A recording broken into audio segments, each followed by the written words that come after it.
We're coming to you with a video about 5 things that you might want to have at a self-defense oriented gym. So if you're looking around and looking at gyms and saying, well, is this gym actually a self-defense oriented gym? You should see some of these tools either brought out into class or used during classes, or just they're there so that people can use them if you want. Okay, so the number one thing that you're gonna need to train self-defense is another person. I know this seems basic. I know you probably already thought of this, but there are some people who seem to think that they can get better at their fighting skills by practicing on an inert bag or on a wooden training dummy in their basements. This is not true. So you're gonna need live people to give you live resistance, and you'll probably need various types of people. Larger people, shorter people, stronger people, weaker people. All this helps you get better at your self-defense. So I know it seems obvious, but the number one piece of equipment that you need to get better at your self-defense is another person. Second thing, we can go into some basic safety equipment. You'll probably need boxing gloves, mouth guard. We use boxing gloves to start off here, just simply so that we don't jam fingers into our partner's eyes. We start there, then we'll graduate to MMA gloves or no gloves at all, using some form of full contact helmet. Then you'll need something that resembles a knife that's not a real knife to be training with. You don't want to use a real one. Again, this might seem obvious, but then again, there are people who are like, oh, well, I'll just train with it. You'll want something like this. We have various types of knives here. So I have different types. I have much longer ones that give the blade a lot of reach. However, oftentimes what people are carrying on them is something that resembles something that's much more this size. It's a smaller pocket knife or something like that. We have different knives with different lengths, different flexibility.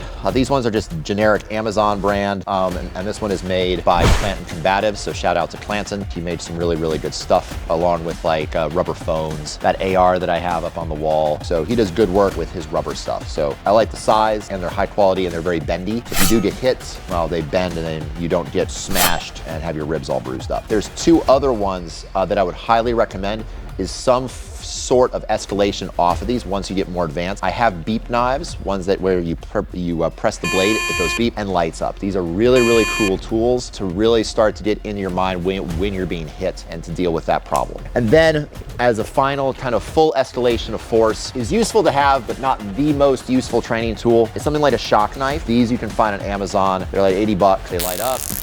And as you can see, there's some crackly and some electricity. Doesn't hurt that much. It feels like a paper cut when you get hit by it. One of the things that I find is very advantageous to use this for is for training courage. A lot of times going into a blade is a very, very scary thing. Getting people to move forward and being able to deal with it. That sounds very scary, looks very scary. That's how self-defense is going to be. It's going to be scary. It's going to be intimidating. And training the courage to go in and deal with that problem is a huge reason why I have this, as well as blade awareness. At times when we're training with blades that don't hurt us, we can get sloppy and we just don't use good hand positioning. Something like this is a really good way of training both awareness of where the blade is in time and space, and also training that courage just to be able to go in and to engage. So I find this as a useful-ish tool. I don't bring this out very often. Most people in my class are not psychopathic enough to enjoy using this on their partners. So what tends to happen is people just kind of wave it around in air. They don't actually commit to trying to stab, because none of my students love inflicting pain on their partners that much. That's where the beep knives come in. So if you have the beep knives, that's where people can get really competitive, because they get a satisfying beep and the other person gets a beep that's warning them that they're getting stabbed. So those ones are a lot better for increasing the pressure.